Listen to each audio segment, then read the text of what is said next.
Hello, my name's Leo. I'm the maker of the video Rolling Stock. It was shot back in the year 2000. Right from the start, I made sure we did some very basic tests just to see what the concept looked like. And I mean, they were very basic tests. We found out that the trains don't run on the tracks very well. We looked at smoke options. This was incense as an option of smoke, but to me it didn't look that good. We started to look at lighting options and how the nighttime stuff would look.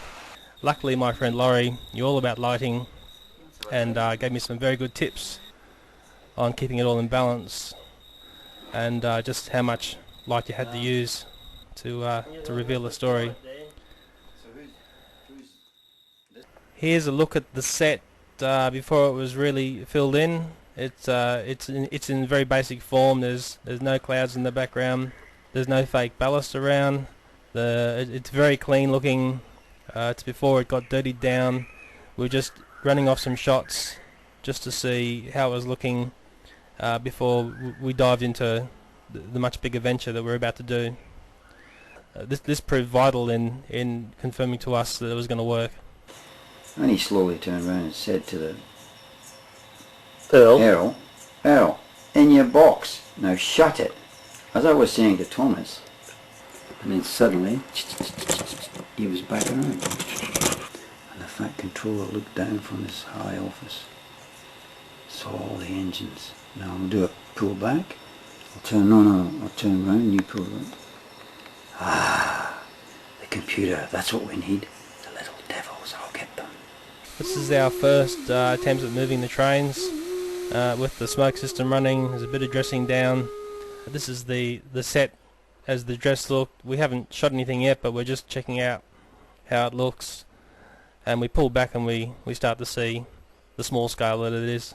Here's the light we used for the lightning effect in the storm sequence, and lights were a vital part in making the small scale seem believable. It gave much more depth to the very small sets that we were dealing with. Small light bulbs were placed inside buildings, which I believe were HO scale. There was much work in the placement of these small lights, but it was well worth it for the extra detail they gave. We'll look at the lighting setup that I had for the daylight type of shooting. It was very simple, and all it was three 500 watt lights with blue gel.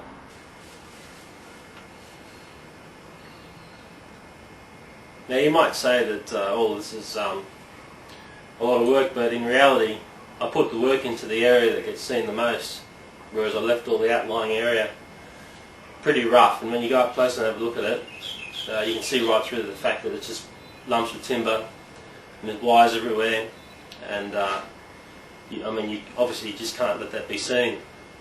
Of course, in this video I was always keen to have the camera on the move, and to me that tells a number of things. It tells that there's distance travelled. It tells that, well, the fact that they're trains, they are on the move and they're going to different places. And the best way to achieve that, I found, was to employ the old tracking system. It's just perfect for this. And it's just held up, it's hanging off the lighting truss that we'll look at some other point. And of course there's a tripod at the other end. And to me, hopefully this will probably take the video up to that next level. Without a tracking system, having the camera on the move, or the camera and train on the move in conjunction with each other or opposing each other, there's a whole dimension that you miss. So it was imperative I had the camera on the move. But on everyone's mind was the threat of a mad bomber. Next morning saw Andy the Diesel enter the yard boasting. The great proportion of the video was actually shot just in this little area here, and I used this as the area where the cameras were making their videos. So I had the gas plant here with Knoll being powered up with LPG, and it's quite simple, just a matter of fact of moving a few buildings around, and you can get a totally different look, even though basically we're seeing the same thing all the time. And I think I had a gas cylinder in there somewhere, and it doesn't take much. but with a bit of careful moving you can get a totally different look. Of course, I dare say you just all want to know how the smoke was done, and I had to make sure that it was believable, scaled down enough, even though I think it still looked a bit funny, to tell a story.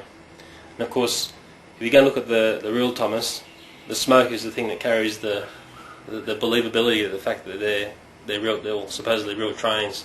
Okay, I can hear you all asking, the smoke, how was the smoke done? Well, it was all very simple. Where we had our trains laid on the tracks, we had a hole underneath the train. Now, in the end, this set got riddled with holes because the trains were always moving around. And up underneath the hole, underneath the timber, is we have these little irrigation tubes that you buy from Kmart. Now, what's blowing out of them is baby oil. Baby oil which has been put through a spray gun, like you paint your car with. Yeah, for me, the smoke is where it was, because without it, it would have been very hard to make it look believable and keeping in style with the original series. Okay, here we are underneath the setup, and there's a turntable, and these little black hoses are the things that are going up and making the smoke, and they're all over the place. Well, there it is. There's the spray gun, and there's the smoke, and just a 20 litre tub with baby oil in it. When it came to correlating the visuals to the script, it was pretty. The script was very important because I had to go and record the voices first. Sort of like doing an animation, you do the voices and then you lay the voices down. It gives you the timing for the visuals. Now, as I was working through the visuals, it was pretty simple. There was no numbers everywhere. I just kept marking off each line as we were going through it, putting a note if I needed to change anything or go back and redo it. And of course, like I said, the bulk of the video was achieved in this one set. Some of the touches that Laurie put in was the fact that this little crashed coal truck is there, and there's a scene where Andy Diesel's entering the yards, and he thought of pausing, Andy Diesel sort of snickering at the fact that there's a crashed truck, and that's very Laurie, but I'll try and sneak it in there for him. The main shed's actually made up of boxes that you get from $2 shop, and like there's the lid coming off, and then you can pretty basically see what it is. And that's the packing out of an old camera case, you know, the old cheapos. That's what the roof is, just covered in black paint and shellac. And that's the way that was done. The lights which are in the rail yard are actually just hot melt glued down, but the good thing about them is if I need to get a camera in, they just sort of fold over, and they're pretty easy to put back in spot again. And that was very helpful, because all the time there were maybe a camera put there, things are moving around, things are changing all the time. You really want to make things very easily moved. Just fold them down and put them back up. Okay, the material I used for the base was actually kitty litter with cement black oxide put in it just to dull it off a bit. The problem with using the black oxide was that our gleaming red Ted started not to gleam after a while. He started getting covered in black oxide, and I noticed that all the models were getting dirty as we went along.